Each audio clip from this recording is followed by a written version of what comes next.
Hello दोस्तों, आप सभी का स्वागत है समसामयिक घटना चक्र के इस ऑनलाइन प्लेटफॉर्म पर। मैं मोहित यादव आप सभी के बीच उपस्थित हूं। आज अपने इस वीडियो में हम लोग बात करेंगे 2 और 3 मार्च 2025 के महत्वपूर्ण करंट अफेयर के बारे में। ठीक है, कल संडे था, संडे को वीडियो आया नहीं था और इस वजह से देखा जाए तो यहाँ पर 2 और 3 मार्च के जो महत्वपूर्ण खबरें हैं आज अपने इस वीडियो में लोग संकलित करेंगे, समाहित करेंगे। यहाँ पर देखा जाए बेसिकली तो न्यूज़पेपर पर आधारित होता है। न्यूज़पेपर का निचोड़ यहाँ आपके समक्ष प्रस्तुत किया जाता है, जिसमें आपको प्रीलिम्स के फैक्ट भी मिल जाते हैं और मेंस का डाटा भी मिल जाता है। हम लोग नया महीना स्टार्ट कर रहे हैं, फरवरी महीना समाप्त हो चुका है। फरवरी के जितने भी करंट अफेयर थे उन सब का कंप्लीट पीडीएफ कल आपको हिंदी में दोपहर तक मिल जाएगा और कल शाम तक संभवतः आपको इंग्लिश में भी पीडीएफ प्रोवाइड कर दी जाएगी। अगर आप कम्युनिटी में जुड़े हुए हैं, फरवरी वाले कम्युनिटी में आपने ऐड कर रखा होगा खुद को, तो वहां पे आपको पूरा कंप्लीट पीडीएफ मिल जाएगा। अगर आपने फरवरी के जो पैकेज था उसमें आपने खुद को एनरोल नहीं किया है तो वहां पर आप उस पैकेज में जाके खुद को एनरोल कर सकते हैं, जिससे होगा क्या कि आपको कम्युनिटी में जोड़ दिया जाएगा। कम्युनिटी में जोड़ने के बाद आपको फरवरी महीने का पीडीएफ आपको वहां पर मिल जाएगा, जिसके साथ साथ आप पूरे कंप्लीट फरवरी का वीडियो और टेस्ट भी ऐप पर जाकर दे सकते हैं। ठीक है, चलिए अब यहां आपके लिए सूचना एक ये है कि फरवरी महीना हो गया है समाप्त। अब हम लोग स्टार्ट कर रहे हैं मार्च महीना, तो मार्च महीने के लिए अलग पैकेज बनके तैयार हो चुका है। आप हमारे ऐप पर जाएंगे, जैसा प्रोसेस सेम आपने फरवरी महीने के लिए अपनाया था सेम वैसा ही प्रोसेस आपको मार्च महीने के लिए अपनाना पड़ेगा। वहां पर आप जाएंगे तो आप हमारा जब परचेज कर लेंगे पैकेज, ठीक है, मार्च 2025 के नाम से, तो मार्च 2025 के नाम से जब आप पैकेज परचेज कर लेंगे तो उसमें सेम वही जितना प्रोसेस था, जितनी चीजें थी, आपको डेली 7:30 बजे 7:30 PM पर वीडियो मिलता है। ठीक है, फिर उसके बाद में डेली प्रिंटेबल पीडीएफ भी डेली शेयर कर दी जाती है, हिंदी प्लस इंग्लिश दोनों भाषाओं में डेली पीडीएफ शेयर कर दी जाती है।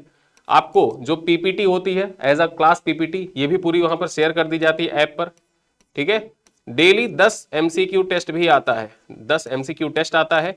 और महीने के एंड में जब पूरा महीना एंड होता है तो कंप्लीट पीडीएफ के लिए एक व्हाट्सएप कम्युनिटी भी बनी हुई है। ठीक है, कंप्लीट पीडीएफ के लिए एक व्हाट्सएप कम्युनिटी बनी हुई है, जहां पर जब आप पैकेज को परचेज करते हैं उसके बाद आपको उस व्हाट्सएप कम्युनिटी में जोड़ दिया जाएगा और उसके बाद में आपको डेली ये प्रिंटेबल पीडीएफ प्राप्त होता रहेगा। महीने के एंड में भी प्रिंटेबल पीडीएफ आपको कंपाइल करके दे दिया जाता है। और साथ साथ महीने का जब एंड होगा तो आपको यहां पर 200 क्वेश्चन मिलेंगे सॉल्व करने के लिए, टेस्ट करने के लिए, जिसमें से 100 क्वेश्चन हिंदी के होंगे, 100 क्वेश्चन इंग्लिश के होंगे। तो 200 क्वेश्चन आपको यहां पर मिल जाएंगे, जिससे पूरे मार्च महीने की तैयारी आपकी अच्छे तरीके से हो जाएगी। 1 मार्च का वीडियो ऑलरेडी आ चुका है, वहां पर आप जाइए, इस वीडियो के डिस्क्रिप्शन में जाइएगा या फिर आप कमेंट बॉक्स में जाइएगा, पिन कमेंट चेक करिएगा। मार्च महीने का आप जो कोर्स है उसको बाई कर सकते हैं और ये मात्र 25 रुपए वहां पर आपको सेल प्राइस दिखेगा। ठीक है, सेल प्राइस आपको 25 रुपए दिखेगा। उस 25 रुपए को भी आपको पे नहीं करना है, 18 रुपए में आप कोर्स को परचेज कर सकते हैं। आइए मैं आपको दिखा देता हूं कि कैसे आप इसको देख सकते हैं, उसके बाद क्लास स्टार्ट करते हैं। देखिए, सबसे पहले आप जाइएगा, या तो आप हमारे ऐप पर जाइएगा या तो SSGCP सर्च करिएगा। उसके बाद होम पेज पर जाएंगे आप, और होम पेज पर जाने के बाद आपको सीधे जाना है वीडियो लेक्चर में। वीडियो लेक्चर में जाइएगा। वीडियो लेक्चर में जाने के बाद सबसे पहले आपको दिखेगा current affair video lecture PDF test March. ठीक है, इस पर आप क्लिक करिएगा। जैसे ही मार्च पर आप क्लिक करेंगे, यहां पर आपको सेम पूरा मॉड्यूल जैसे जो प्रोसेस था फरवरी महीने का, वही प्रोसेस आपको यहाँ पर सेम फॉलो करना है। बाय नाउ पर जैसे आप क्लिक करेंगे तो ये सेल प्राइस जो आपको लगी हुई है 25 रुपए, यहाँ पर जैसे बाय नाउ पर क्लिक करेंगे तो नीचे कॉइन का ऑप्शन आ जाएगा, कॉइन पे क्लिक कर दीजिएगा। ये मूल्य आपका हो जाएगा 18 रुपए। ठीक है, 18 रुपए हो जाएगा और इसमें आपको सारी सुविधाएं वही मिलेंगी जो आपको फरवरी महीने में मिली है। फरवरी महीने में कौन कौन सी सुविधाएं मिली है वो भी आप देख लीजिए। देखिए, फरवरी महीने में हम आपको डेली देते थे, वीडियोस भी देते थे, क्लास पीडीएफ भी आपकी लगी होती थी। 14 तारीख से हमने टेस्ट भी देना स्टार्ट कर दिया था और ये टेस्ट बाइलिंगुअल थे, हिंदी और इंग्लिश दोनों माध्यम में थे। ये टेस्ट आप हिंदी और इंग्लिश दोनों में अटेम्प्ट कर सकते थे।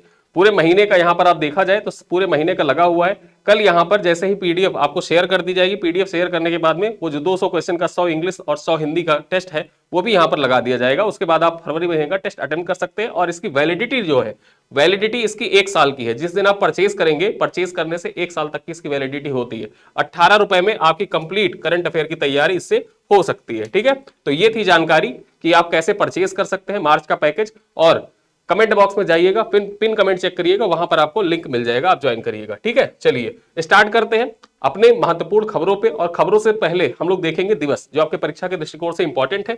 यहां पर देखा जाए 2 मार्च, ठीक है, 2 मार्च को कौन सा दिवस मनाया गया? वर्ल्ड हियरिंग डे, यानी कि विश्व श्रवण दिवस मनाया जाता है 2 मार्च को। 2 मार्च को विश्व श्रवण दिवस, वर्ल्ड हियरिंग डे मनाया जाता है। थीम क्या है आपके परीक्षा के दृष्टिकोण से? थीम इसका इंपॉर्टेंट है, चेंजिंग माइंडसेट्स। क्या? Changing mindsets, empower yourself to make ear and hearing care a reality for all. ये है इसका थीम। ठीक है, थीम याद रखना। किसी भी दिवस का महत्वपूर्ण जो होता है, सबसे ज्यादा क्या होता है, सबसे पहले तो दिवस इंपॉर्टेंट है। अब दिवस कैसे पूछे जा रहे हैं, क्रोनोलॉजिकल ऑर्डर में सेट करने के लिए आपसे परीक्षा में पूछे जा रहे हैं। ठीक है, क्रोनोलॉजिकल ऑर्डर में 4 दिवस दे देते हैं और उसके बाद में आप उसको सेट करिए। ठीक, या तो मैच तो पहले मैच तो फॉलोइंग आते थे, अब 4 दिवस दे दिए जाते हैं और उनको ऑप्शन दिया जाता है कि इनको कालानुक्रम के अनुसार सेट करिए। उसमें अगर जो पूछ लिया वर्ल्ड हियरिंग डे ऑप्शन में दे रखा है चौथे नंबर पर, तो आप जाने रहिएगा कहां पे है। 2 मार्च को ये मनाया जाता है। जब डेट आप जाने रहेंगे तभी आप क्रोनोलॉजिकल ऑर्डर में सेट कर सकते हैं। ठीक है, ऑप्शन भी कैसे दे देते हैं, ABCD AC BD। ठीक है, ACBD ऑप्शन ऐसे करके 4 ऑप्शन दे देंगे, उसी में से आपको चुनना होगा। और ये जब चारों ऑप्शन आपको कैसे पता होगा, जब आप एग्जैक्ट डेट जानेंगे तभी आपको पता होगा। थीम याद रखिएगा, कथन कारण करके थीम भी आपसे पूछ सकता है। चलिए अगले दिवस पर बात करें तो 3 मार्च का जो दिन है, यानी कि आज 3 मार्च। अब 3 मार्च का दिवस है, इसको किस रूप में मनाया जाता है, वर्ल्ड वाइल्ड लाइफ डे के रूप में मनाया जाता है। वर्ल्ड वाइल्ड लाइफ डे के रूप में मनाया जाता है, विश्व वन्यजीव दिवस के रूप में मनाया जाता है। थीम क्या है इसका, wild life conservation finance investing in people and planet. ये इसका थीम है और ये थीम आपके परीक्षा के दृष्टिकोण से बहुत महत्वपूर्ण है। देखिए आपको मैं एक चीट कोड बताता हूं जो आपके परीक्षा के लिए बहुत महत्वपूर्ण साबित हो सकता है। कभी भी आप नोटिस करिएगा जो दिवस पूछे जाते हैं वो किससे कैसे पूछे जाते हैं, या तो मानव स्वास्थ्य से संबंधित कोई दिवस होता है उसको पूछा जाता है, या तो जो पशु पक्षी वन्यजीव या इत्यादि आदि दिवस होते हैं, जैसे डॉल्फिन दिवस हो गया। ठीक है, फिर उसके बाद में हाथी दिवस हो गया, टाइगर दिवस हो गया। ये सारे दिवस पीवाईक्यू में, आप जब पीवाईक्यू देखेंगे तो पीवाईक्यू में आपको ये चीट कोड पता चलेगा कि ये ऐसे दिवस जो होते हैं बारंबार पूछे जाते हैं ऐसे परीक्षा में, और ऐसे चीट कोड को आप देख सकते हैं। तो यहां पर उस दृष्टिकोण से देखा जाए तो ये जो वर्ल्ड वाइल्ड लाइफ डे है 2025, ये आपके परीक्षा के दृष्टिकोण से बहुत ही महत्वपूर्ण हो जाता है। ठीक है, थीम याद रखना, wild life conservation finance investing in people and planet, ये इसका थीम है। अब यहां पर कुछ चीजें बात कर लेते हैं। India has a network of. अब यहां पर इंडिया से संबंधित कुछ पॉइंट बात कर लेते हैं, भारत से संबंधित कि भारत में क्या क्या चीजें हैं, कितनी कितनी संख्या में। तो देखा जाए 573 वाइल्ड लाइफ सेंचुरी है इंडिया में। भारत में वर्तमान में देखा जाए, ये वर्तमान की स्थिति है। ठीक है, वर्तमान की स्थिति है ये। अब वर्तमान की स्थिति में हम बात कर ले तो 573 वाइल्ड लाइफ सेंचुरीज है भारत में। ठीक है, 573 वाइल्ड लाइफ सेंचुरीज है भारत में। 106 नेशनल पार्क है। कितने नेशनल पार्क, 106 नेशनल पार्क है। आपको कमेंट में बताना है कि जो 106वां नेशनल पार्क था, ठीक, 106वां नेशनल पार्क था वो कौन सा था, आपको कमेंट बॉक्स में बताना है। आगे हम बात करें 123 कंजर्वेशन रिजर्व है। ठीक है, 123 कंजर्वेशन रिजर्व है वर्तमान में भारत में। ठीक, उसके बाद हम बात करें 220 कम्युनिटी रिजर्व है।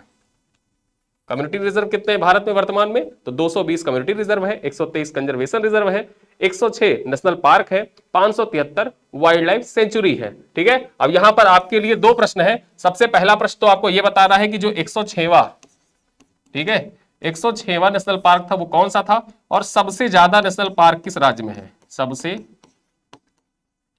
ज्यादा नेशनल पार्क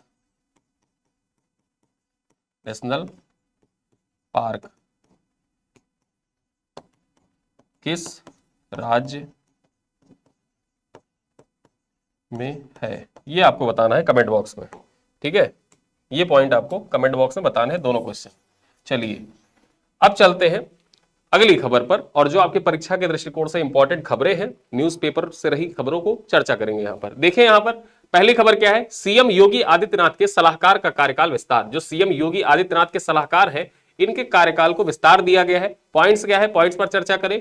मुख्यमंत्री योगी आदित्यनाथ ने सलाहकार अवनीश अवस्थी, अब यहां पर देखा जाए तो सीएम के सलाहकार कौन है, इनका नाम क्या है, अवनीश अवस्थी इनका नाम है। क्या नाम है, अवनीश अवस्थी इनका नाम है। और इनके कार्यकाल को 1 साल के लिए बढ़ा दिया गया है। कितने टाइम के लिए बढ़ा दिया गया है, 1 साल के लिए इनका कार्यकाल बढ़ा दिया गया है। इनका कार्यकाल जो है ये अब कब तक हो गया है, तो 28 फरवरी 2026 तक इनका कार्यकाल रहेगा अवनीश अवस्थी का। और अवनीश अवस्थी कौन है, ठीक है, यहां पर आप देख सकते हैं, यह है अवनीश अवस्थी और ये सलाहकार है योगी आदित्यनाथ के, उत्तर प्रदेश के सीएम के। आगे हम बात कर ले, जो अवनीश अवस्थी है वो सलाहकार रहने के पूर्व देखा जाए तो जो योगी आदित्यनाथ का पहला कार्यकाल था, उस पहले कार्यकाल में यहां पर देखा जाए तो बड़े बड़े विभागों की जिम्मेदारी संभाल चुके हैं, जैसे सूचना विभाग हो गया, गृह विभाग हो गया। ठीक है, तो गृह विभाग और सूचना विभाग जैसे बड़े विभागों की जिम्मेदारी भी संभाल चुके हैं अवनीश अवस्थी। तो ये थी हमारी पहली खबर, आपके परीक्षा के दृष्टिकोण से इंपॉर्टेंट है, साथ ही साथ जो यूपी स्पेशल के दृष्टिकोण से इंपॉर्टेंट है, और यूपी स्पेशल के दृष्टिकोण से जो नियुक्तियां होती है उन नियुक्तियों में इनका नाम इंपॉर्टेंट हो जाता है। चलिए अगली खबर पे बात करें, राष्ट्रीय नियुक्तियों से संबंधित है ये क्वेश्चन, ठीक है, पॉइंट्स। राष्ट्रीय नियुक्ति, अब राष्ट्रीय नियुक्तियों के टॉपिक में इंपॉर्टेंट हो जाता है मनन मिश्रा का नाम। मनन मिश्रा का नाम इंपॉर्टेंट क्यों है?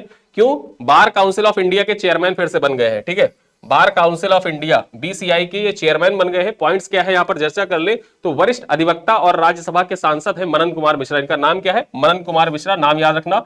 ये वरिष्ठ अधिवक्ता है और राज्यसभा के सांसद भी हैं, ठीक है, बीजेपी से राज्यसभा के सांसद है। किस पार्टी से है? याद रखना, बीजेपी से है, ठीक है, बीजेपी से राज्यसभा के सांसद हैं मनन कुमार मिश्रा। और लगातार 7वीं बार, 7 बार से ये चेयरमैन है किसके? बार काउंसिल ऑफ इंडिया के, ठीक है, बार काउंसिल ऑफ इंडिया के चेयरमैन है ये लगातार, ठीक है। इस बार ये फिर से बन गए हैं, लगातार 7वीं बार इनका टर्म है। चलो अगली खबर पे बात करें, दिया सलाई। अब एक किताब है दिया सलाई। दिया सलाई जो है ये बुक्स के सेक्शन से इंपॉर्टेंट हो जाता है, ठीक।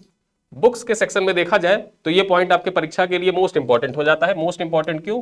क्योंकि ये आत्मकथा है कैलाश सत्यार्थी की, और कैलाश सत्यार्थी जो थे नोबेल पुरस्कार विजेता, नोबेल पुरस्कार विजेता।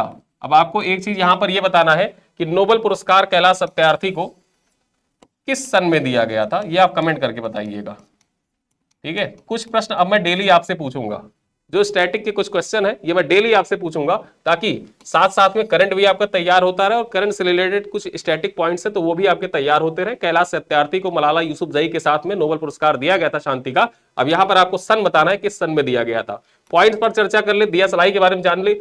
दिया सलाई कैलाश सत्यार्थी की आत्मकथा है, इसके बारे में जो पॉइंट्स है उन पर चर्चा करें तो इंदिरा गांधी राष्ट्रीय कला केंद्र में पूर्व राष्ट्रपति रामनाथ कोविंद द्वारा कैलाश सत्यार्थी की आत्मकथा दिया सलाई का विमोचन किया गया है, ठीक है।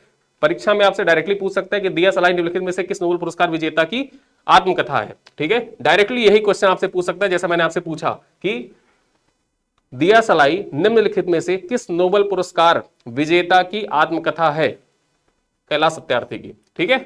आगे हम बात कर ले, कैलाश सत्यार्थी की आत्मकथा दिया सलाई बाल अधिकारों की रक्षा के लिए कैलाश सत्यार्थी के द्वारा किए गए संघर्ष को दर्शाती, मतलब उनके द्वारा जो किए गए प्रयास है बाल अधिकारों के संरक्षण की दिशा में कैलाश सत्यार्थी द्वारा किए गए प्रयासों को इस किताब में दर्शाया गया है और ये उनकी आत्मकथा है दिया सलाई, ठीक है। अगली खबर पे बात करें, अगली खबर क्या है? आधार सुशासन पोर्टल लॉन्च। अब app and portal, apps and portal का सेक्शन जो है उस दृष्टिकोण से ये क्वेश्चन, ये पॉइंट आपके परीक्षा के दृष्टिकोण से इंपॉर्टेंट है। आधार सुशासन पोर्टल लॉन्च किया गया है। यहां पर बात करें आधार प्रमाणीकरण अनुरोधों के अनुमोदन प्रक्रिया अर्थात स्ट्रीमलाइन अप्रूवल प्रोसेस, जो आधार प्रमाणन के लिए स्ट्रीमलाइन अप्रूवल प्रोसेस होता है उसको सरल बनाने के उद्देश्य से आधार सुशासन पोर्टल लॉन्च किया गया है, ठीक है। किस लिए लॉन्च किया गया है, उद्देश्य क्या है, उद्देश्य आप जाने रहिएगा। जो स्ट्रीमलाइन अप्रूवल प्रोसेस होता है उसको सरल बनाने के उद्देश्य से ही आधार सुशासन पोर्टल लॉन्च किया गया है। इस पोर्टल को किसके द्वारा लॉन्च किया गया, यह भी आपके परीक्षा के दृष्टिकोण से इंपॉर्टेंट हो जाता है। तो आधार सुशासन पोर्टल किसके द्वारा लॉन्च किया गया है, यहां पर आप देख सकते हैं फोटो में, ये लॉन्च किया गया है इलेक्ट्रॉनिक्स और सूचना प्रौद्योगिकी मंत्रालय के द्वारा। किसके द्वारा? इलेक्ट्रॉनिक्स और सूचना प्रौद्योगिकी मंत्रालय के द्वारा आधार सुशासन पोर्टल लॉन्च किया गया है, जिसका मुख्य उद्देश्य क्या है? स्ट्रीमलाइन अप्रूवल प्रोसेस को सरल बनाना, ठीक है। चलो अगली खबर पर चर्चा करें, उत्तर प्रदेश के डीजीपी को सर्वश्रेष्ठ ब्यूरोक्रेट का सम्मान दिया गया है, ठीक है। जो उत्तर प्रदेश के डीजीपी हैं प्रशांत कुमार, यहां पर आप देख सकते हैं, इनको सर्वश्रेष्ठ ब्यूरोक्रेट का अवार्ड दिया गया है। अब ये ब्यूरोक्रेट का अवार्ड किसके द्वारा दिया गया है ये भी जान लेते हैं, और क्यों दिया गया है ये भी जान लेते हैं। दिल्ली की संस्थान है, एक दिल्ली की संस्थान है, संस्था का नाम क्या है? ब्यूरोक्रेट इंडिया, ठीक है, ब्यूरोक्रेट इंडिया संस्था का नाम है। इसके द्वारा टॉप 24 ब्यूरोक्रेट्स की सूची में उत्तर प्रदेश के डीजीपी प्रशांत कुमार को सर्वश्रेष्ठ प्रशासनिक अधिकारी घोषित किया गया है। देखिए 24 लोगों की लिस्ट इस संस्था के द्वारा जारी की गई, जो ब्यूरोक्रेट इंडिया है यहां पर, ठीक,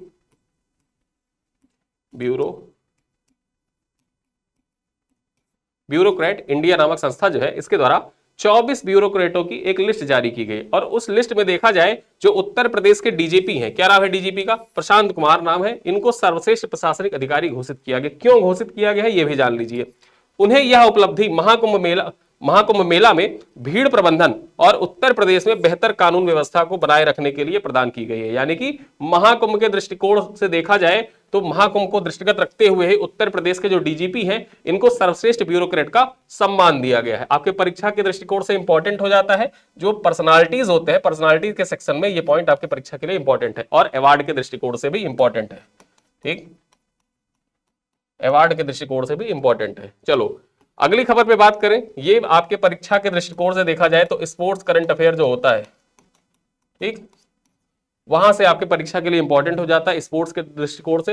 रणजी आपके पीवाईक्यू कई बार पूछा जा चुका है। रणजी 2024-25 के विजेताओं के बारे में जान लेते हैं। तो विदर्भ ने रणजी ट्रॉफी 2024-25 का खिताब जीत लिया है। विदर्भ ने किसके बीच में जो फाइनल हुआ था, किसके किसके बीच खेला गया था? विदर्भ और केरल के बीच में फाइनल खेला गया था, जो मुकाबला ड्रा रहा। ठीक है, फाइनल मुकाबला ड्रा रहा। अब यहां जो फाइनल मुकाबला था वो ड्रा रहा, लेकिन पहली पारी में लीड के आधार पर विदर्भ को चैंपियन घोषित किया गया है। देखिए फाइनल मुकाबला जो था वो केरल और विदर्भ के बीच में खेला गया, लेकिन मैच हो गया ड्रा। अब ड्रा हो गया, लेकिन पहली पारी समाप्त हो चुकी थी। तो पहली पारी में जो लीड स्कोर था वो किसका था? विदर्भ का था, और केरल का जो स्कोर था वो कम था। तो इस वजह से पहली पारी के आधार पर ही विजेता घोषित कर दिया गया। ठीक है, यहां पर देखा जाए विदर्भ ने पहली पारी में 379 रन बनाए थे। कितने बनाए थे? 379 रन बनाए थे। केरल ने इसके जवाब में 342 रन, ठीक है, 342 रन बनाए। और विदर्भ पहली पारी के आधार पर 37 रनों की बढ़त मिली थी, और जो पहली पारी के आधार पर 37 रनों की जो बढ़त मिली थी, उसी बढ़त को देखते हुए विदर्भ को विजेता घोषित कर दिया गया। ठीक है, अगले पॉइंट पर चर्चा करें। विदर्भ की टीम ने तीसरी बार रणजी ट्रॉफी का टाइटल जीता। ये कौन सा टाइटल है विदर्भ का? विदर्भ ने अब तक कितनी बार रणजी ट्रॉफी जीती है? तीसरी बार जीती है ये। इससे पहले टीम ने 2017-18 और 2018-19 में ये खिताब जीता था। उन्होंने 2017 में दिल्ली को पराजित किया था, ठीक है, और 18 में सौराष्ट्र को हराया था। 2017-18 में देखा जाए तो दिल्ली को पराजित किया था, और 18-19 वाला जो खिताब हुआ था उसमें सौराष्ट्र को पराजित किया था। वहीं टीम 2023-24 में जो हुआ था उपविजेता रही थी। यानी विदर्भ जो थी 2023-24 का जो रणजी हुआ था उसमें उपविजेता रही थी, जिसमें मुंबई ने उन्हें फाइनल में मात दी थी। यानी कि 2023-24 का विजेता कौन था? तो 2023-24 में विजेता था मुंबई। ठीक, 2023-24 में विजेता मुंबई, और 2024-25 में विजेता कौन? विदर्भ। ठीक है, तो यहां पर देखा जाए तो 2023-24 में विजेता मुंबई थी, उपविजेता कौन थी? विदर्भ थी। और इस बार लास्ट ईयर देखा जाए तो उपविजेता थी, इस बार विजेता बनकर उभरी है। किसको हराया है? केरल को हराया है। ठीक है, आगे देखा जाए जिसमें मुंबई ने इन्हें फाइनल में मात दी थी। केरल क्रिकेट टीम पहली बार फाइनल में पहुंची थी। इस बार देखा जाए विदर्भ ने फाइनल में हराया है केरल को, और ये केरल पहली बार ऐसा था कि पहली बार फाइनल मुकाबले में रणजी की पहुंची थी। अब यहां पर पॉइंट पर चर्चा कर ले। फाइनल में प्लेयर ऑफ द मैच कौन घोषित किए गए? फाइनल में प्लेयर ऑफ द मैच घोषित किया गया दानिश मालेवार को, जो विदर्भ से खेले थे। ठीक है, दानिश मालेवार, इन्होंने 153 रन और 73 रन बनाए थे। जो फाइनल का जो दो पारियां थी, उन दो पारियों में देखा जाए तो दूसरी पारी जो हुई थी वो ड्रा, मतलब दूसरी पारी तो ड्रा हो गई थी। अब उस ड्रा में देखा जाए तो इन्होंने 73 बनाए थे, और जो पहली पारी हुई थी उसमें 153 रन बनाए थे। कितना? 153 रन पहली पारी में, दूसरी पारी में बनाए थे 73 रन। आगे देखा जाए प्लेयर ऑफ द टूर्नामेंट किसको घोषित किया गया? प्लेयर ऑफ द टूर्नामेंट बने हर्ष दुबे। ठीक है, विदर्भ की ओर से खेलते हैं हर्ष दुबे। इन्होंने 69 विकेट लिए थे और 476 रन बनाए थे। कितना? 476 रन भी बनाए थे और 69 विकेट भी लिए थे रणजी ट्रॉफी में। इस वजह से इनको प्लेयर ऑफ द टूर्नामेंट का खिताब दिया गया, और ये पॉइंट आपके परीक्षा के दृष्टिकोण से बहुत ही महत्वपूर्ण है, इसको याद रखिएगा। ठीक है, तो हमने स्पोर्ट्स से रिलेटेड करंट अफेयर पे चर्चा कर ली। चलिए अगली खबर देखें। जगुआर उड़ाने वाली पहली महिला पायलट बनी तनुष्का। अब देखिए ये ऐसे पॉइंट आपके परीक्षा में पीवाईक्यू पूछे जा चुके हैं। पहली महिला फाइटर पायलट कौन है? पहली महिला कंटिजेंट कौन है? पहली महिला जब कोई होती है और वो किसी बड़े पद पर पहुंचती है तो वो पॉइंट आपके परीक्षा के दृष्टिकोण से बहुत महत्वपूर्ण हो जाता है। और मैं आपको बता दूं कि ये आपके आरओ में पूछा जा सकता है। ठीक है, आरओ का ये एक प्रश्न बन सकता है, संभावित प्रश्न है कि आपके परीक्षा में पूछा जा सकता है कि जगुआर उड़ाने वाली पहली महिला पायलट कौन बनी? तनुष्का बनी है। आगे बात कर ले, पॉइंट्स पर चर्चा कर ले। तो जो ये खबर है यहां पर आप देख सकते हैं, ये हिंदुस्तान न्यूज़पेपर की खबर है। ठीक है, हिंदुस्तान न्यूज़पेपर की खबर है और यहां पर हम लोग न्यूज़पेपर का निचोड़ ही आपके समक्ष प्रस्तुत करते हैं। जो भी वहां से इंपॉर्टेंट पॉइंट आपके परीक्षा के लिए होती है वो सारे पॉइंट यहां पर चर्चा करते हैं। देखिए, लखनऊ की फ्लाइंग ऑफिसर तनुष्का सिंह भारतीय वायुसेना के जगुआर फाइटर जेट स्क्वाड्रन में स्थायी नियुक्ति पाने वाली पहली महिला पायलट बन गई हैं। और ये पहला पॉइंट ही जो है ये आपके परीक्षा के लिए मोस्ट इंपॉर्टेंट है, डायरेक्टली आपसे परीक्षा में पूछा जा सकता है ये पॉइंट। ठीक है, आगे बात करें, तनुष्का का 2 वर्ष पहले भारतीय वायुसेना में फाइटर पायलट के पद पर चयन हुआ था। जो तनुष्का है इनका 2 साल पहले फाइटर पायलट के बतौर फाइटर पायलट इनका चयन हुआ था भारतीय वायुसेना में।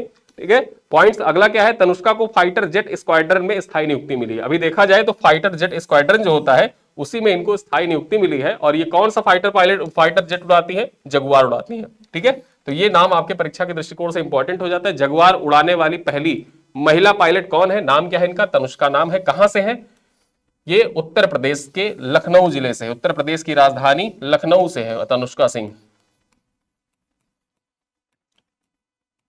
और इस दृष्टिकोण से देखा जाए तो यूपी स्पेशल के दृष्टिकोण से महत्वपूर्ण हो जाता है। साथ ही साथ जब आप लिख रहे हो मेंस का पेपर, ठीक है, यूपी पीसीएस पेपर 5, अब पेपर 5 लिख रहे हैं, पेपर 5 में जब आप लिखते हैं ना, वहां पर एक टॉपिक महिलाओं से संबंधित दे रखा है, महिला सशक्तिकरण से संबंधित, ठीक है, पॉइंट्स दे रखा है।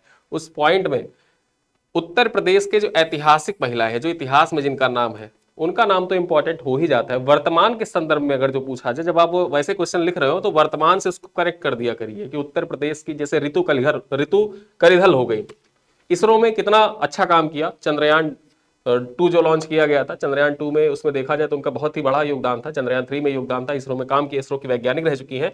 और फिर उसके बाद में उनका नाम मेंशन कर सकते हैं, यहाँ पर आप तनुष्का सिंह का नाम मेंशन कर सकते हैं। ऐसे जो 2-4 नाम जो आपको हाल ही में करंट में रहे हैं और जिनसे बहुत मतलब अचीवमेंट के दृष्टिकोण से देखा जाए तो वो सारे नाम आप यहाँ पर अपने इस पेपर में मेंशन कर सकते हैं, मेंस के एग्जाम में भी। ठीक है, तो यहाँ पर देखा जाए लखनऊ से है, यूपी स्पेशल के दृष्टिकोण से ये पॉइंट इंपॉर्टेंट हो जाता है। चलो आगे देखें, सुमन कुमार इंडियन ऑयल के निदेशक बने। अब नियुक्तियों वाला सेक्शन देखें आप,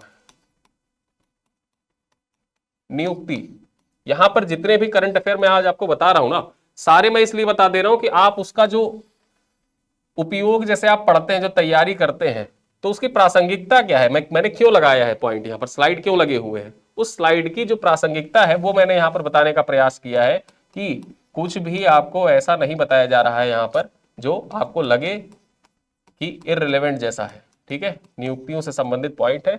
सुमन कुमार इंडियन ऑयल के निदेशक बने हैं।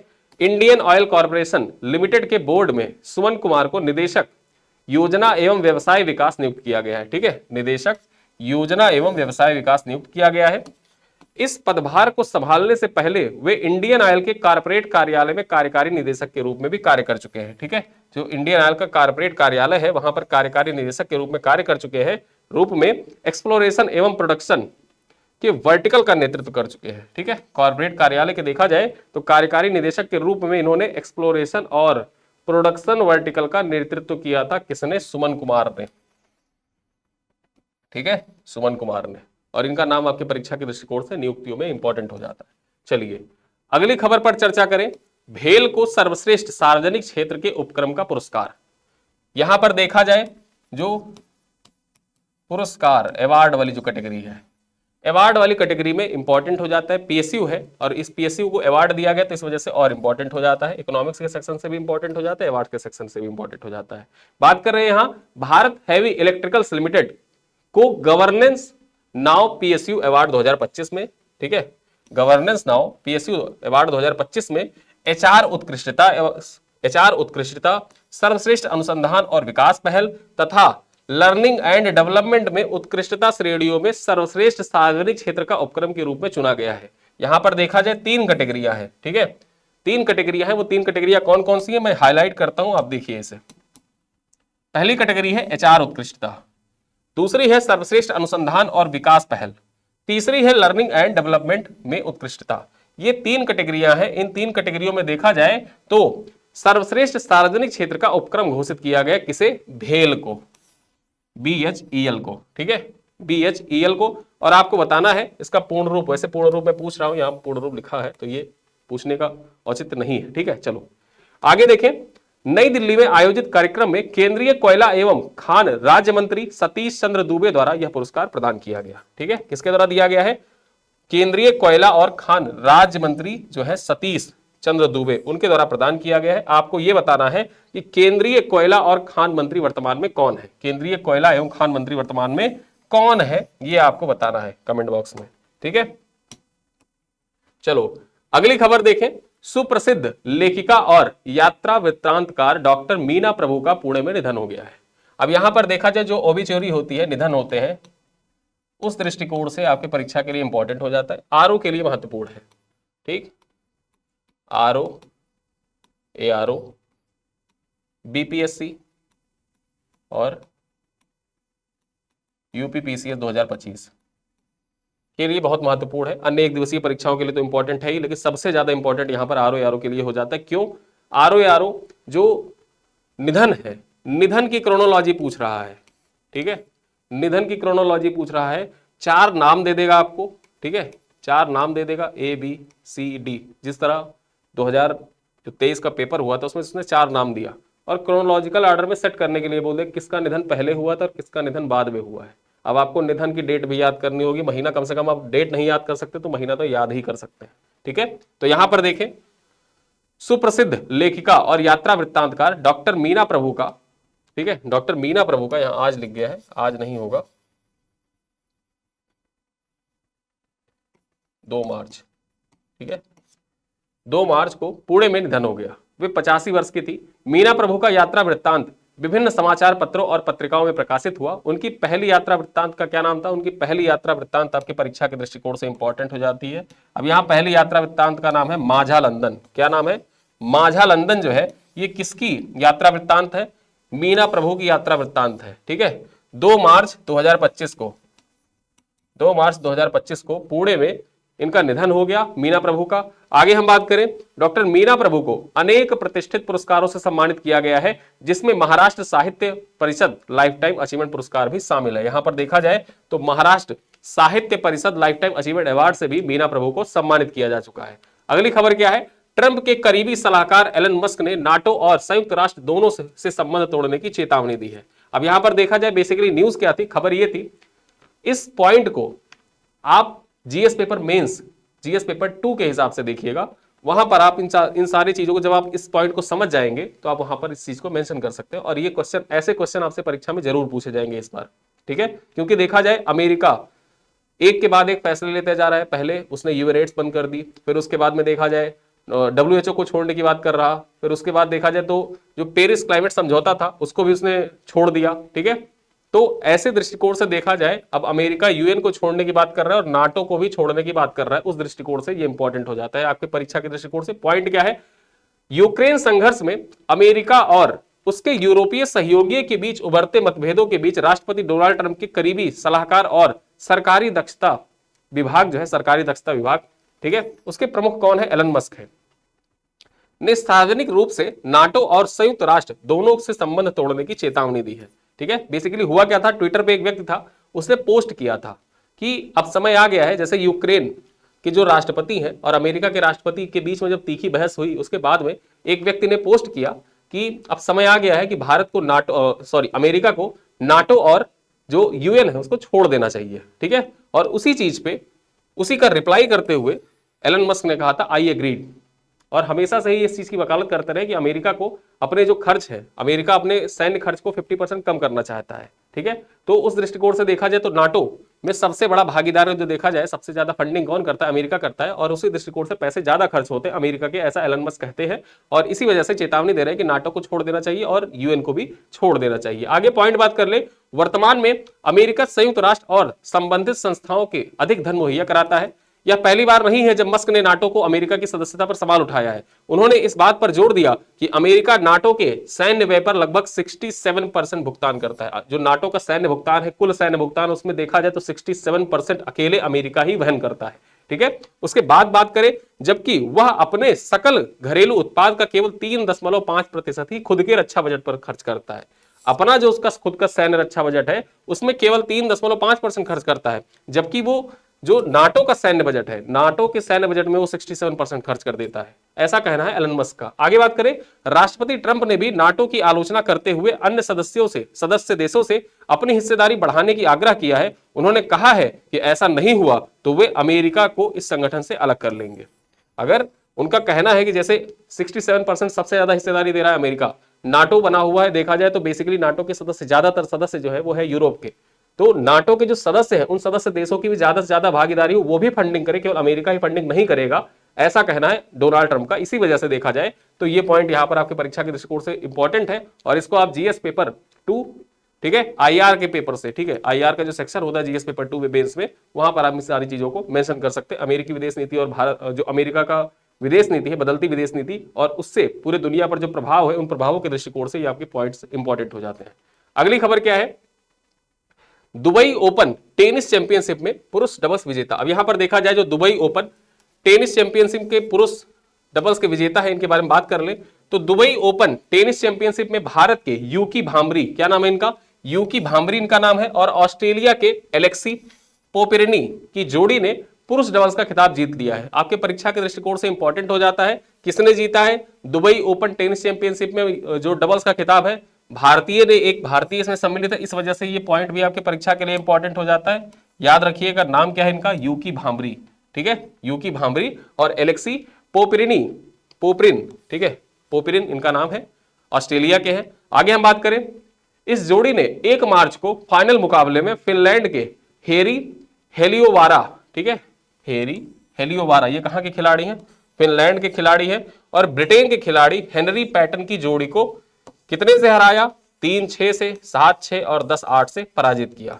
आगे बात करें, यूकी के करियर का यह चौथा एटीपी डबल्स खिताब है। कौन सा एटीपी डबल्स खिताब है, चौथा एटीपी डबल्स खिताब है, किसका, यूकी भांबरी का, और यूकी भांबरी कहां के खिलाड़ी हैं, भारत के खिलाड़ी हैं, और इसी वजह से जो दुबई ओपन टेनिस चैंपियनशिप है ये आपकी परीक्षा के दृष्टिकोण से इंपॉर्टेंट हो जाता है, टेबल टेनिस से इंपॉर्टेंट है यहां पर, और स्पोर्ट्स रिलेटेड करंट अफेयर के दृष्टिकोण से इंपॉर्टेंट है, ठीक है। चलो अगली खबर पर बात करें, सशक्त पंचायत नेत्री अभियान, सशक्त पंचायत नेत्री अभियान, ये आपके जीएस पेपर 2, जीएस पेपर 2 नहीं, पेपर 1, ठीक है, जीएस पेपर 1 महिला सशक्तिकरण का एक टॉपिक दे रखा है, भारतीय समाज, और भारतीय समाज में देखा जाए तो महिला एक टॉपिक पूरा दे रखा है। हर साल ऐसे क्वेश्चन आपसे परीक्षा में पूछे जाते हैं, वहां पर देखा जाए महिलाओं की स्थिति बेसिकली पूछा जाए, महिलाओं, राजनीति में महिलाओं की स्थिति या महिलाओं की आर्थिक स्थिति, सामाजिक स्थिति, उस दृष्टिकोण से ये पॉइंट इंपॉर्टेंट हो जाता है। एक पहल है सशक्त पंचायत नेत्री अभियान। यहां पर बात करें तो हाल ही में पंचायती राज मंत्रालय की विशेषज्ञ समिति द्वारा एक रिपोर्ट सौंपी गई। रिपोर्ट के मुताबिक महिला पंचायत प्रतिनिधियों के कामकाज में उनके पति या पुरुष रिश्तेदार हस्तक्षेप कर रहे हैं, ठीक है, प्रधान पति और जो सरपंच पति होती है वो प्रावधान के बारे में यहां पर जिक्र किया जा रहा है। इस कारण आरक्षण के बावजूद महिलाओं की लोकतंत्र में वास्तविक भागीदारी नहीं हो पा रही है, ठीक है, यानी कि महिलाओं की जो लोकतंत्र में भागीदारी होनी चाहिए वो भागीदारी नहीं हो पा रही है। जबकि देखा जाए तो महिलाएं, अच्छी खासी महिलाएं जीत के चुनाव आती हैं, लेकिन होता क्या है कि जो उनके प्रधान पति होते हैं, यानी कि उनके जो पति होते हैं वही सारा काम धाम देखते हैं और महिलाएं काम धाम नहीं देख पाती हैं। और लेकिन इससे प्रभाव जो होता है वो क्या होता है कि जो महिलाओं की सामाजिक स्थिति होती है उस पर नकारात्मक प्रभाव पड़ता है। उस दृष्टिकोण से ये पहल जो है सशक्त पंचायत नेत्री अभियान ये संचालित किया जा रहा है। यहां पर बात करें इसी दृष्टिकोण से, ठीक है, इसी दृष्टिकोण को ध्यान में रखते हुए नारी सशक्तिकरण और पंचायती राज संस्थानों में महिला नेतृत्व को धरातल पर उतारने के लिए तथा महिला पंचायत प्रतिनिधियों के नेतृत्व कौशल के विकास करने के लिए सशक्त पंचायत नेत्री अभियान की शुरुआत की गई है। आपसे परीक्षा में प्रीलिम्स में यह भी पूछ सकता है कि सशक्त पंचायत नेत्री अभियान का मुख्य उद्देश्य क्या है। 4 कथन दे देगा, उसमें से आपको बताना होगा कौन सा कथन सही है। ऑप्शन दे देगा, ऑप्शन ए सही है, बी सही है, ए बी दोनों सही है, ना तो ए सही है ना ही बी सही है, ठीक है, और ऐसे करके आपसे पूछ सकता है। या तो 4 कथन दे देगा, उनमें से पूछेगा निम्नलिखित में से कौन कौन से कथन सही है। 1 2 3 सही है, 2 3 सही है, केवल 1 सही है, कोई नहीं सही है। चलो आगे बात करें। वर्ष 2024 में राष्ट्रीय पंचायत पुरस्कार पाने वाली पंचायतों में 42% पंचायतें ऐसी हैं जिनके नेतृत्व महिलाएं कर रही हैं। यहां पर देखा जाए एक डाटा है आपके परीक्षा के दृष्टिकोण से, इसको आप मेंस में कोट कर सकते हैं। मेंस जब आप लिख रहे हो तो मेंस में आप इसको कोट कर सकते हैं कि वर्ष 2024 में जो राष्ट्रीय पंचायत पुरस्कार पाने वाली पंचायतें थी उन पंचायतों में 42% पंचायतें ऐसे थी जहां के नेतृत्व कौन कर रही थी, महिलाएं कर रही थी, ठीक है, महिलाएं कर रही थी। इस चीज को आप कोट कर सकते हैं अपने निष्कर्ष में, जब आप निष्कर्ष लिख रहे हो। चलिए अगले पॉइंट पर बात करें। यहां पर अमेरिका की आधिकारिक भाषा घोषित हुई अंग्रेजी।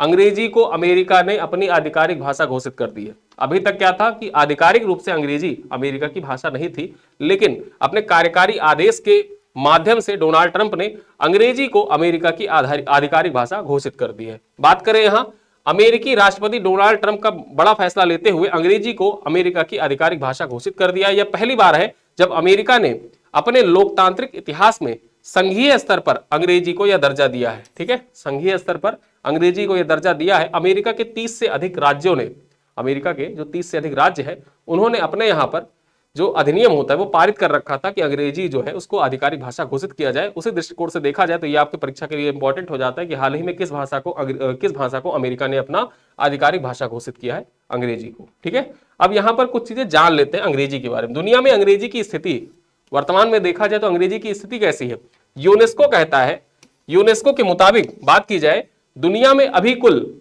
1.52 अरब यानी कि 1.52 अरब लोग अंग्रेजी बोलते हैं वर्तमान में। और ये कौन कह रहा है, ये कह रहा है यूनेस्को। आपको बताना है यूनेस्को का मुख्यालय कहां पर है। ठीक है, यूनेस्को का मुख्यालय कहां पर है। ठीक है, नहीं अगर कमेंट बॉक्स में लिख रहे हैं आप कम से कम एक बार खुद से ही माइंड में रिकॉल कर लीजिएगा कहां पर है। ठीक है, बात करें यहां पर यूनेस्को कह रहा है कि दुनिया में अभी 1.52 अरब लोग अंग्रेजी बोलते हैं और वह पहले स्थान पर काबिज है। यानी कि अंग्रेजी को देखा जाए तो पहले स्थान पर अंग्रेजी काबिज है। दूसरे स्थान पर बात करें, अगर इसमें देखा जाए अंग्रेजी कहां कहां बोली जाती है, तो बेसिकली अमेरिका, ब्रिटेन, भारत जैसे जो देश है यहां पर शिक्षा व्यापार में अंग्रेजी फैली हुई है।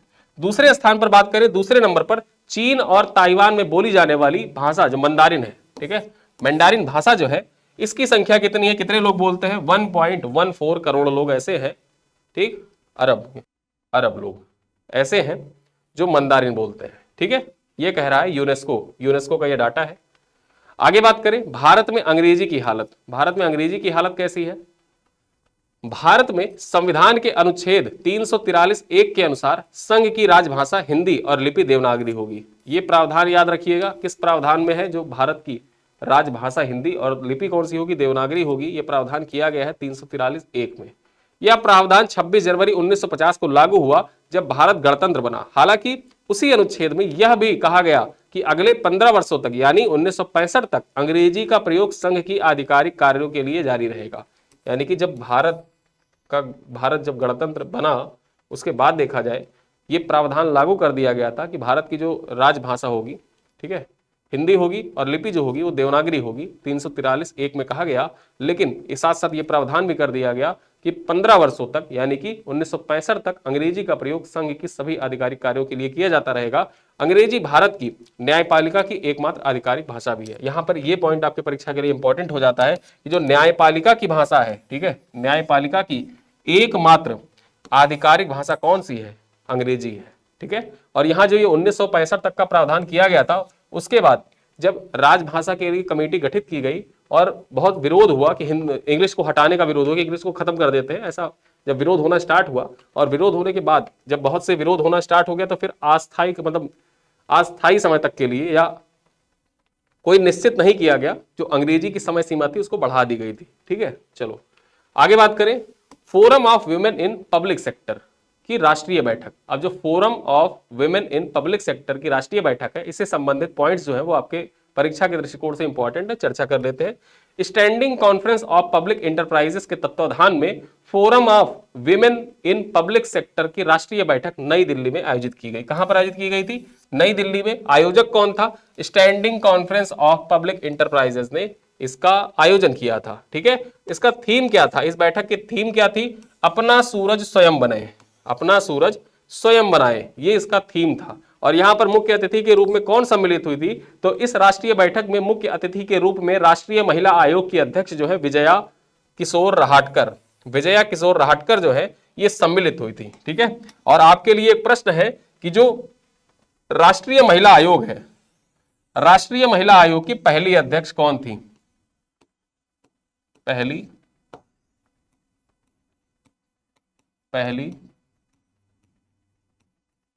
अध्यक्ष कौन थी? ठीक है, पहली अध्यक्ष कौन थी? क्यों पूछा है? आपके यूपी पीसीएस में ही पूछा जा चुका है कि निम्नलिखित में से कौन राष्ट्रीय महिला आयोग की अध्यक्ष नहीं रही हैं। तो आपको जब कुछ नाम याद होंगे तो कम से कम आप ये जाने रहेंगे कि पहली कौन थी, दूसरी कौन थी। इस प्रकार से जब जाने रहेंगे तो आपको पता रहेगा कौन थी कौन नहीं थी। ठीक है, तो ये पॉइंट है आपकी परीक्षा के लिए इंपॉर्टेंट। आगे बात करें, कोचीन क्वींस बनी पहली अस्मिता नौकायन लीग की विजेता। यहां पर 2 मार्च 2025 की आकाशवाणी की खबर है, आपके परीक्षा के लिए बहुत महत्वपूर्ण हो जाता है क्योंकि ये पहली लीग थी जिसका आयोजन किया गया था, नौकायन लीग। क्या नाम था इसका? अस्मिता। ठीक है, पहली अस्मिता नौकायन लीग का विजेता कौन बन गई है? कोचीन क्वींस बन गई है। इससे संबंधित जो पॉइंट्स हैं उन पर चर्चा कर ले। हैदराबाद में कोचीन क्वींस ने पहली अस्मिता नौकायन लीग के ओवरऑल चैंपियनशिप जीत ली है। ठीक है, जो ये नौकायन प्रतियोगिता अस्मिता नौकायन लीग, इसका आयोजन कहां पर किया गया था?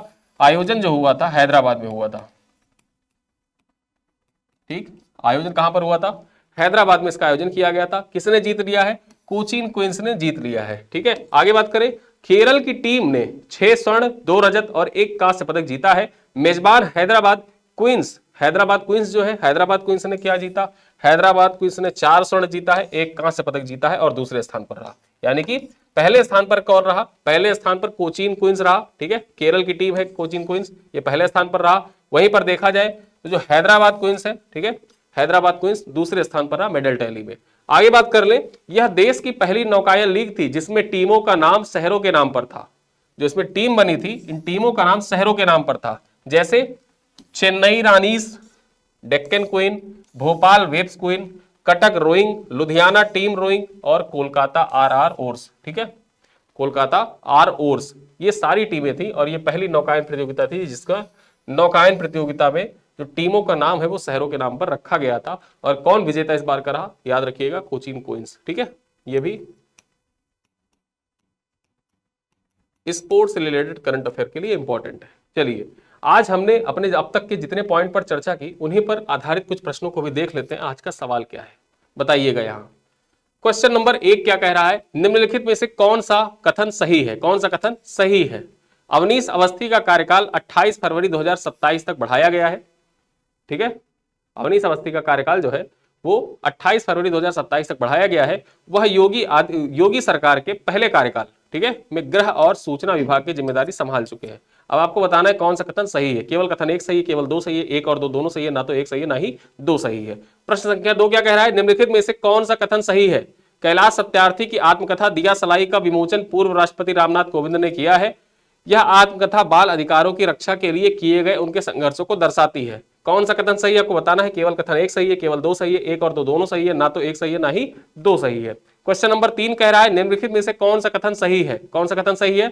रणजी ट्रॉफी 2024-25 का खिताब विदर्भ ने जीता है जिसने फाइनल में केरल को हराया। पहला कथन कह रहा है। दूसरा कथन कह रहा है विदर्भ ने हर्ष दुबे को player of the tournament, Vidarbha के हर्ष दुबे को प्लेयर ऑफ द टूर्नामेंट चुना गया है जिन्होंने 476 रन बनाए और 69 विकेट लिए। ठीक है, अब यहां आपको बताना है कौन सा कथन सही है। केवल 1 सही है, केवल 2 सही है, 1 2 दोनों सही है, ना तो 1 सही है ना ही 2 सही है। क्वेश्चन नंबर 4 कह रहा है निम्नलिखित कथनों में से कौन सा कथन सही है? फ्लाइंग ऑफिसर तनुष्का सिंह भारतीय वायुसेना के जगुआर फाइटर जेट स्क्वाड्रन में स्थायी नियुक्ति पाने वाली पहली महिला पायलट है। तनुष्का का चयन भारतीय वायुसेना में फाइटर पायलट के पद पर 2 वर्ष पहले हुआ था। यहां पर आपको बताना है कौन सा कथन सही है। केवल 1 सही है, 2 सही है, 1 2 दोनों सही है, या ना तो 1 सही है ना ही 2 सही है। आगे बात करें निम्नलिखित में से कौन सा कथन सही है। यहां भी आपको बताना है कौन सा कथन सही है। पांचों प्रश्न आज जो लगे हैं वो कौन सा सही है, कौन सा गलत, मतलब कौन सा सही है ये आपको बताना है पांचों में। दुबई ओपन टेस्ट चैंपियनशिप 2024 में यूकी भामरी और एलेक्सी पेपरिन, ठीक है, पोपरिन जो है, इनकी जोड़ी ने पुरुष डबल्स खिताब जीता है। यूकी भामरी के कैरियर का यह पहला एटीपी खिताब था। ठीक है, पहला एटीपी डबल्स का खिताब था। यहां पर आपको बताना है कौन सा कथन सही है। केवल 1 सही है, केवल 2 सही है, 1 2 दोनों सही है, ना तो 1 सही है ना ही 2 सही है। ठीक है, तो इस तरीके से देखा जाए यहां पर आज आपसे 5 प्रश्न पूछे गए। इन पांचों प्रश्नों का उत्तर आप कमेंट बॉक्स में दीजिएगा। साथ ही साथ वीडियो के अंदर ही आपसे जिन प्रश्नों को पूछा गया है मैं उम्मीद करता हूं कि आप उन प्रश्नों का उत्तर कमेंट बॉक्स में जरूर देंगे। ठीक है, और आपको बता दूं जो लोग नहीं जुड़े हैं अब तक पैकेज से, मार्च वाले पैकेज को आप परचेज कर लीजिएगा ताकि आप लोग लगातार टेस्ट देते रहें। ठीक है, टेस्ट देना है, पीडीएफ वगैरह प्राप्त करते रहना है, तो आप उससे खुद से फिर से एनरोल हो जाइएगा। और जो लोग, जिन लोगों ने फरवरी में परचेज किया था, उनके लिए भी ये सूचना है कि आप अपना फिर से उसको एक बार अपडेट कर लीजिएगा चीजों को मार्च के लिए। ठीक है, मार्च के लिए आप फिर से एनरोल कर सकते हैं, क्योंकि वो पैकेज जैसे हमारा हर महीने का, मैंने स्टार्टिंग में बताया था कि आपको 18 रुपए हर महीने पे करते चलना है। जैसे आप 18 रुपए पे कर देंगे तो उसके बाद आपको सारी चीजें जैसे फरवरी में मिली वैसे मार्च में मिलती चली जाएंगी। ठीक है, तो आपको फिर से आप जाइएगा, एक बार से रिन्यू कर लीजिएगा मार्च के लिए। आपको कमेंट बॉक्स में जाएंगे, कमेंट बॉक्स में आपको लिंक मिल जाएगा। लिंक मिलने के बाद आप वहां पे जाके पे करके वापस से मार्च का जो सारा शेड्यूल है, जैसे आपने फरवरी में प्राप्त किया वैसे आपको मार्च में प्राप्त होता रहेगा। तो ये थी सूचना। वीडियो कैसा लगा बताइएगा, अपने दोस्तों के साथ साझा जरूर करिएगा। कोई फीडबैक हो तो कमेंट बॉक्स में आप लिख सकते हैं, और प्रश्नों का उत्तर जरूर दीजिएगा। और वीडियो को अपने दोस्तों के साथ साझा करिएगा, लाइक करिएगा। मिलते हैं अगले वीडियो, तब तक के लिए धन्यवाद।